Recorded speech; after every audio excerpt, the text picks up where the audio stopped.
ओम शांति। आज 18 सितंबर 2025 के साकार मधुर महावाक्य हैं। सतगुरुवार वरदानी दिवस की बहुत बहुत हार्दिक शुभकामनाएं। सतगुरुवार वरदानी दिवस पर हम सभी अपने अपने स्थानों पर परम सतगुरु को भोग स्वीकार कराते हैं, उनसे वरदान लेते हैं, उनकी वरदानी दृष्टि से आत्मा को शक्तिशाली बनाते हैं। आज बहुत ही सुंदर सुखद वरदान मिला है। सदा खुशी व मौज में रहने वाले कंबाइंड स्वरूप के अनुभवी भव। संगम युग पर बाप दादा सदा बच्चों को कहते हैं, कभी अकेले नहीं चलना, बाबा के हाथ में हाथ देकर चलना। बाबा के हाथ में हाथ देने से, बाबा के साथ चलने से कभी बोर नहीं होंगे, कभी अकेलापन अनुभव नहीं होगा, कभी किसी और की नजर नहीं पड़ेगी। ऐसे बच्चे जो बाबा के साथ कंबाइन रहते हैं, बाबा से सर्व संबंध का अनुभव करते हैं, वो अनेक संबंधों के दुख और धोखे से बच जाते हैं। ये संगम युग पर बहुत सुंदर ऑफर है। भगवान का साथ और हाथ, जो श्रीमत है, यही वास्तव में हाथ है जिसको हमें हमेशा प्रयोग करते रहना है। बाबा की श्रीमत हम सबके लिए बहुत सुखदाई है। बाबा ने याद दिलाया, ये कांटों का जंगल फूलों का बगीचा बन रहा है। बाबा स्वयं आए हैं इसे फिर से फूलों का बगीचा बनाने। उसी को बागवान कहते हैं, माली कहते हैं। वो आकर मंदिर लायक बनाते हैं। मंदिर लायक वही बन सकते हैं जिनकी चलन बहुत मीठी है, जिनसे अपनेपन का अनुभव होता है, जो सबको ईश्वरीय संदेश देते हैं, पैगाम देते हैं। बाबा आए ही हैं बच्चों को मंदिर लायक बनाने के लिए। बाबा जब आकर ज्ञान देते हैं तो बाबा कहते, तुम्हें इन विकारों पर जीत पानी है। इन 5 विकारों पर जीत पाने वाले ही माया जीत बनते हैं, प्रकृति जीत बनते हैं। याद से इन विकारों को जीत लेना है। साक्षी होकर सबका पार्ट देखना है। हर एक का पार्ट अपना अपना है। एक का पार्ट ना मिले दूसरे से।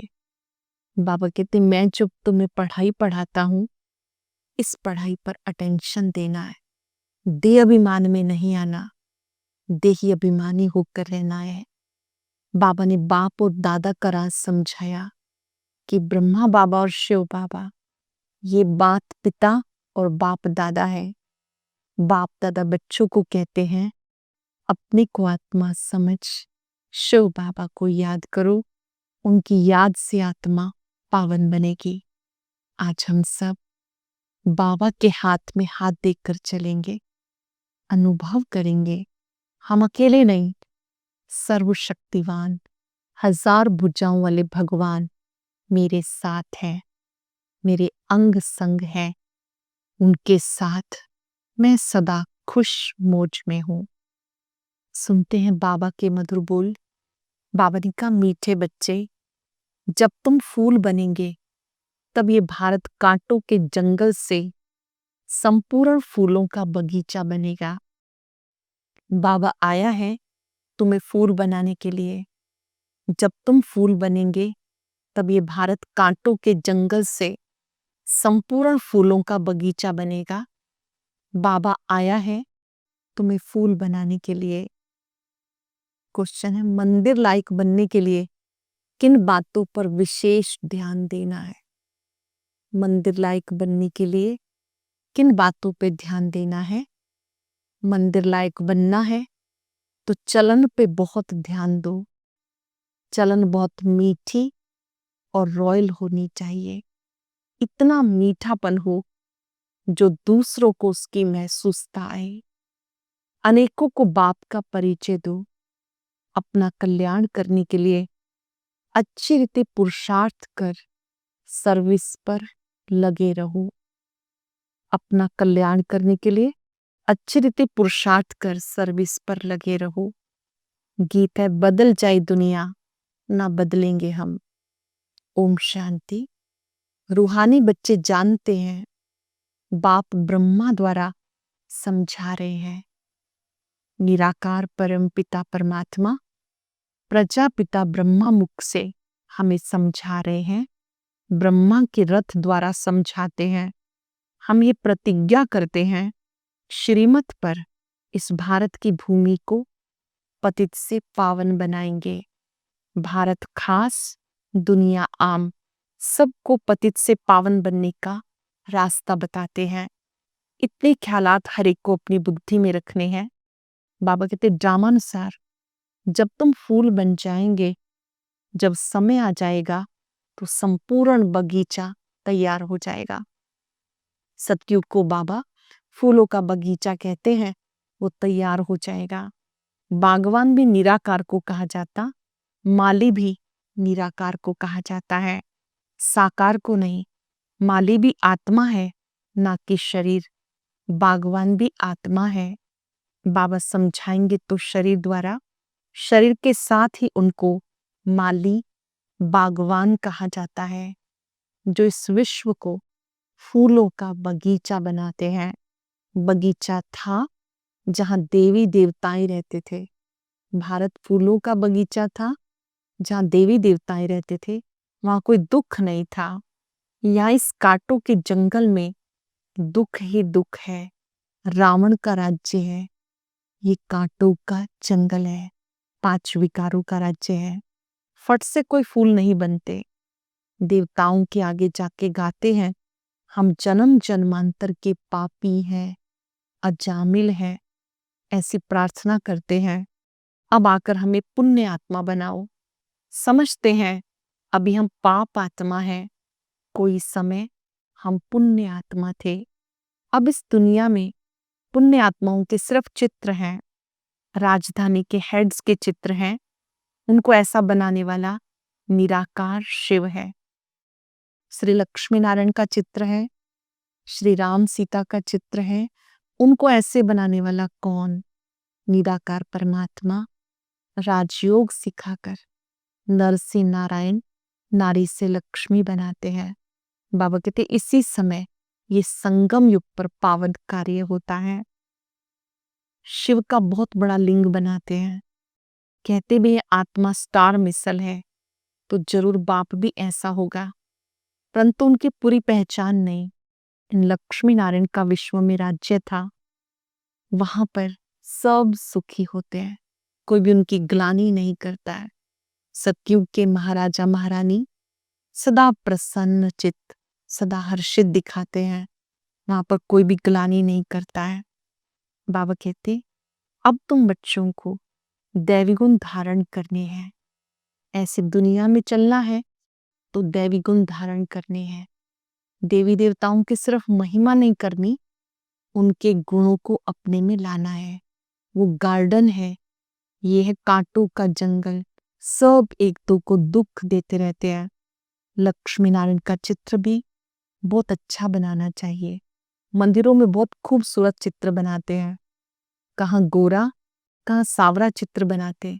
उसका क्या राज है ये भी अब तुम समझते हो। अब तुम मंदिर लायक बन रहे हो। तुम बच्चों को रूहानी सोशल सर्विस करनी है, समाज सेवक बनकर समाज की सेवा करनी है। इस सेवा में अपना तन मन धन सफल करना है। जो भी बाबा के बच्चे बनते हैं, सबको अपना तन मन धन लगाना है। चलन बहुत मीठी सुंदर होनी चाहिए, जो औरों को भी मीठेपन से समझा सको। खुद ही कांटे होंगे तो किसी को फूल कैसे बनाएंगे? उनका तीर पूरा लगेगा नहीं। बाबा को याद नहीं करते होंगे तो तीर कैसे लगेगा? अपने कल्याण के लिए अच्छी रीति पुरुषार्थ कर सर्विस में लगे रहो। अपना कल्याण करना है तो भी सेवा में लगे रहो। बाबा भी सर्विस पर है ना, तुम बच्चे भी दिन रात सर्विस पे रहो। जैसे बाबा सेवा करते हैं, ऐसे बाबा कहते आप बच्चे भी सेवा में बिजी रहो। समझाते शिव जयंती पर बच्चे तारे भेजते हैं, उसमें भी ऐसे लिखत चाहिए जो किसी को समझ में आए। ये पुरुषार्थ कराया जाता। सेमिनार भी इसलिए करते हैं, क्या क्या सर्विस करें जो बहुतों को परिचय मिल जाए। तो तारें ढेर रखी हैं, इनसे बहुत काम ले सकते हो। एड्रेस डालते हैं, शिव बाबा केयर ऑफ ब्रह्मा। प्रजापिता ब्रह्मा भी है, वह रूहानी पिता, वो जिस्मानी। उनसे जिस्मानी रचना रची जाती। बाबा है मनुष्य सृष्टि का रचता। कैसे रचना रचते हैं कोई भी नहीं जानते हैं।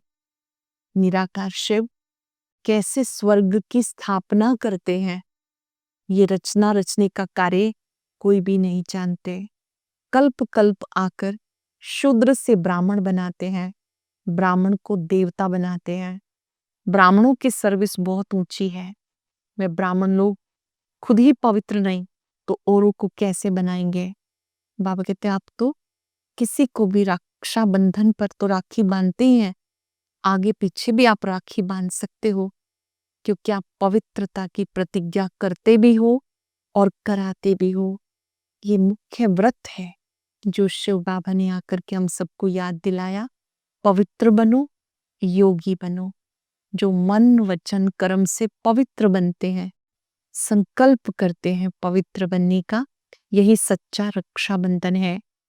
बाबा कहते तुम्हारा इस समय युद्ध के मैदान में माया से युद्ध है, विकार दुश्मन है, इन पर जीत पाने से जगत जीत बनेंगे, अर्थात राजा रानी बनेंगे। प्रजा को जगत जीत नहीं कहेंगे, मेहनत करनी है राजा रानी बनने की। सत्युग की दुनिया में हम ऊंच पद पाए, ऐसे नहीं कि सिर्फ वहां चले तो जाएंगे, नहीं, ऊंच पद पाने की मेहनत करनी है। कहते भी हैं हम तो लक्ष्मी नारायण बनेंगे। लक्ष्मी नारायण के बाद उनके तख्त पर जीत उनके बच्चे की होती है। ये लक्ष्मी नारायण फिर दूसरे जन्म में नीचे चले जाएंगे। भिन्न नाम रूप से बच्चे को गद्दी मिलती है तो ऊंच नंबर गिना जाएगा। पुनर्जन्म तो लेते हैं ना, बच्चा तख्त पर बैठेगा तो वो सेकंड ग्रेड हो जाएंगे, ऊपर वाला नीचे, नीचे वाला ऊपर आ जाएगा। तो बच्चों को ऊंच बनना है और सर्विस में लग जाना है, पवित्र जरूर बनना है। बाबा कहते मैं पवित्र दुनिया बनाता हूँ। अच्छा पुरुषार्थ वो थोड़े बच्चे करते हैं। सतयुग की स्थापना हो रही है, तुम रूहानी मिलिट्री हो, तुम्हें 5 विकारों पर जीत पानी है, तब जगत जीत बनेंगे। जन्म जन्मांतर के पाप काटने के लिए बाबा युक्ति बताते। बाबा एक बार युक्ति बताते, जब तक राजधानी स्थापन ना हो तब तक विनाश नहीं होगा। परिवर्तन होना ही है, लेकिन स्थापना का कार्य पहले जरूर होना है। तुम गुप्त योद्धा हो। सतयुग होना ही है कलयुग के बाद। फिर सतयुग में कभी कोई लड़ाई नहीं होती है। 2500 वर्ष तक सतयुग त्रेता में कोई लड़ाई नहीं होती। अब तुम जानते हो हम आत्माएं जो भी पार्ट बचाती हैं सब नूंधा हुआ है। जैसे कठपुतलियां होती हैं ऐसे नाचती रहती हैं, ये भी ड्रामा है। हर एक का इस ड्रामा में पार्ट है। पार्ट बचाते बचाते तमो प्रधान बन गए, फिर सतो प्रधान बनना है। ये नॉलेज 1 सेकंड की है। कैसे आत्मा पावन थी फिर पावन बनना है, ये नॉलेज 1 सेकंड की है। बच्चे भी पुरुषार्थ करते हैं याद करने का। बाबा कहते जैसे जोड़ी को दौड़ाते हैं ना, तो जोड़ी का एक एक पांव बांधते हैं फिर दौड़ते हैं। तुम्हारी भी दौड़ी है, कोई की प्रैक्टिस नहीं होती तो गिर पड़ते हैं। यहाँ भी ऐसा होता है, एक आगे बढ़ता है दूसरा रोक लेता है, कहाँ कहाँ दोनों गिर पड़ते हैं। बाबा कहते एक साथ अगर युगल चलते हैं तो उनकी उन्नति होती रहती है। कोई एक भी ढीला होता है तो वो नियम मर्यादाओं में लूज हो जाते हैं। बाबा कहते ऐसे रेस करनी है आगे बढ़ने की, कि एक दूसरे को हिम्मत दिलाएं कि परमात्मा आज्ञा है, अगर हम इस आज्ञा पर चलेंगे तो हमारा भविष्य श्रेष्ठ बनेगा। बाबा भिन्न-भिन्न प्रकार से समझाते रहते हैं। तुम बच्चों को ज्ञान की बातों का विचार सागर मंथन करना है। समझा सकते हो कि शिव बाबा को बाप, ब्रह्मा को दादा कहते हैं। बाप दादा कहते हैं ना, तो ये राज भी समझा सकते हो। एक को कभी कोई बाप दादा कहते हैं क्या? ये वंडरफुल बात है। इसमें सच्चा ज्ञान है, परंतु याद में रहे तब किसी को तीर लगे। आप योग युक्त रहेंगे तो आपकी बात का दूसरों पे असर पड़ेगा। घड़ी घड़ी देह अभिमान में आ जाते हैं। बाबा कहते आत्म अभिमानी बनो। आत्मा ही शरीर धारण कर पार्ट पर जाती है। कोई मरता है तो कोई ख्याल नहीं। आत्मा में जो पार्ट की नींद है, हम उसे साक्षी होकर देखते हैं। एक शरीर छोड़ दूसरा लेकर पार्ट पे जाना है। कोई देह त्याग करते हैं तो रोना नहीं।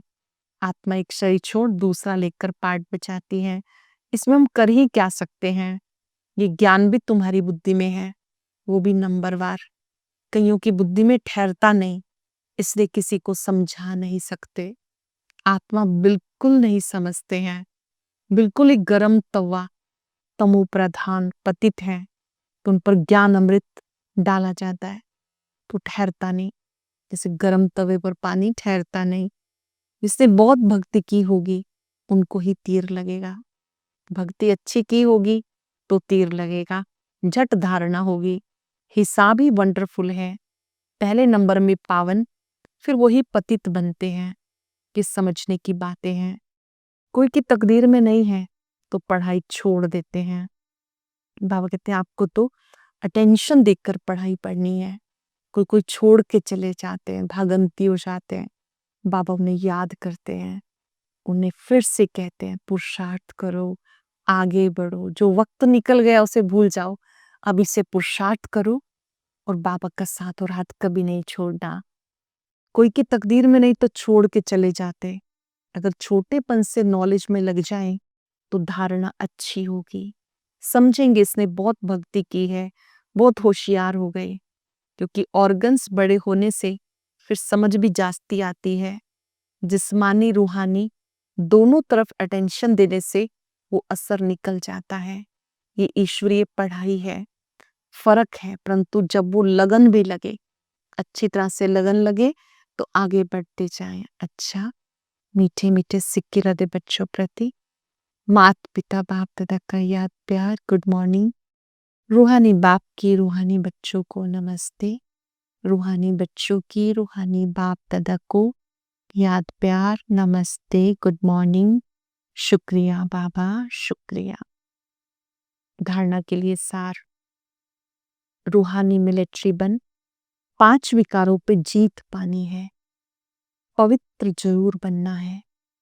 श्रीमत पर भारत को पावन बनाने की सेवा करनी है। इस बेहद नाटक में हर पार्ट आत्म अभिमानी होके बचाना है। कभी देवाभिमान में नहीं आना। साक्षी होकर हर एक्टर का पार्ट देखना है। साक्षी दृष्टा बनकर हर एक का पार्ट देखना है। बहुत सुंदर वरदान। सदा खुशी व मौज की स्थिति में रहने वाले कंबाइंड स्वरूप के अनुभवी भव। सदा खुशी व मौज की स्थिति में रहने वाले कंबाइंड रूप के अनुभवी भव। बाप दादा बच्चों को सदा कहते, बच्चे बाप को हाथ में हाथ दे के चलो। बाबा क्या कहते हैं? अटेंशन से सुनेंगे। बाबा को हाथ में हाथ दे के चलो, अकेले नहीं चलो। अकेले चलने से कभी बोर हो जाएंगे, कभी किसी की नजर भी पड़ जाएगी। बाप के साथ कंबाइंड हो, इस स्वरूप का अनुभव करते रहो तो कभी भी माया की नजर नहीं पड़ेगी। और साथ का अनुभव होने के कारण खुशी से मौज में खाते चलते मौज मनाते रहेंगे। धोखा व दुख देने वाले संबंधों में फंसने से भी बच जाएंगे। स्लोगन है योग रूपी कवच पहन के रखो तो माया रूपी दुश्मन का वार नहीं लगेगा। आज हम सदा खुशी व मौज की स्थिति में रहते हुए अनुभव करेंगे बाप दादा मेरे साथ हैं। कंबाइंड रूप का अनुभव बढ़ाएंगे। जैसे आत्मा और शरीर कंबाइंड है, अनुभव करेंगे बाबा मेरे साथ हैं। इस संगम युग पर बहुत सुंदर गिफ्ट है बाबा का साथ और हाथ। महसूस करें मेरा हाथ अलमाइटी के हाथ में है। मैं बहुत खुश हूं, मौज में हूं, आनंदित हूं। शुक्रिया बाबा, आपने हमें दुख और धोखे से बचा लिया, भटकने से बचा लिया। मेरा प्रॉमिस है अब मुझे आपको ही याद करना है। आपकी याद से हर दृश्य को साक्षी होकर देखना है। नो इफेक्ट स्टेज में रहना है। किसी की कमी कमजोरियों का मुझ पे असर ना पड़े। शुक्रिया बाबा, साथ देने के लिए शुक्रिया।